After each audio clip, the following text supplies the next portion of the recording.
വിവിധ ആവശ്യങ്ങൾ ഉന്നയിച്ച റേഷൻ വ്യാപാരികൾ പാലക്കാട് ധർണ നടത്തി. കേരളത്തിലെ റേഷൻ വ്യാപാരികളുടെ സെപ്റ്റംബർ-ഒക്ടോബർ മാസത്തെ കമ്മീഷൻ അനുവദിക്കുക, KTPDS ആക്ടിലെ അപാകതകൾ പരിഷ്കരിക്കുക, റേഷൻ വ്യാപാരികളുടെ വേതനം പരിഷ്കരിക്കുക, വാതിൽപ്പടി വിതരണം സുഗമമാക്കുക, കുടിശ്ശികയുള്ള കിറ്റ് കമ്മീഷൻ അനുവദിക്കുക എന്നീ ആവശ്യങ്ങൾ ഉന്നയിച്ചാണ് പ്രതിഷേധ ധർണ. All Kerala retail ration dealers association ജില്ലാ ജനറൽ സെക്രട്ടറി A. കൃഷ്ണൻ ഉദ്ഘാടനം ചെയ്തു.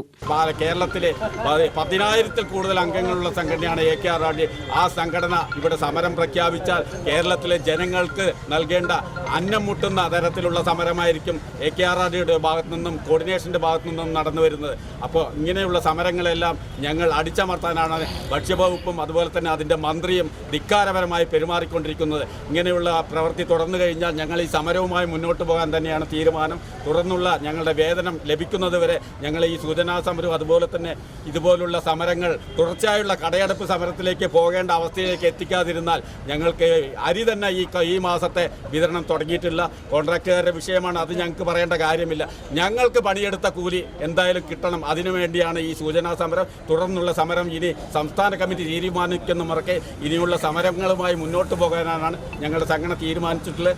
ആ സമരത്തിന് എല്ലാവിധ പിന്തുണയും നാട്ടുകാരുടെ ഭാഗത്തു നിന്നും അതുപോലെ തന്നെ പൊതുജനങ്ങളുടെ ഭാഗത്തു നിന്നും ഈ സംഘടനയിൽ അംഗങ്ങളായിട്ടുള്ള മുഴുവൻ റേഷൻ ഭാരവാഹികളുടെ അംഗങ്ങളുടെയും ഭാഗത്തു നിന്നുള്ള പരിപൂർണ പിന്തുണ ഞങ്ങൾ ആവശ്യപ്പെട്ടുകൊണ്ടുള്ള സമരമാണ്. താലൂക്ക് പ്രസിഡന്റ് VP രഘുനാഥ് അധ്യക്ഷനായി. താലൂക്ക് ഭാരവാഹികളായ H. Rafi, PM Abdul Nasar, S. Ganesan, Sirajuddin Vadavannur, V. Krishnanunni, M. Raveendran മറ്റംഗങ്ങൾ പ്രസംഗിച്ചു. UTV news, Palakkad.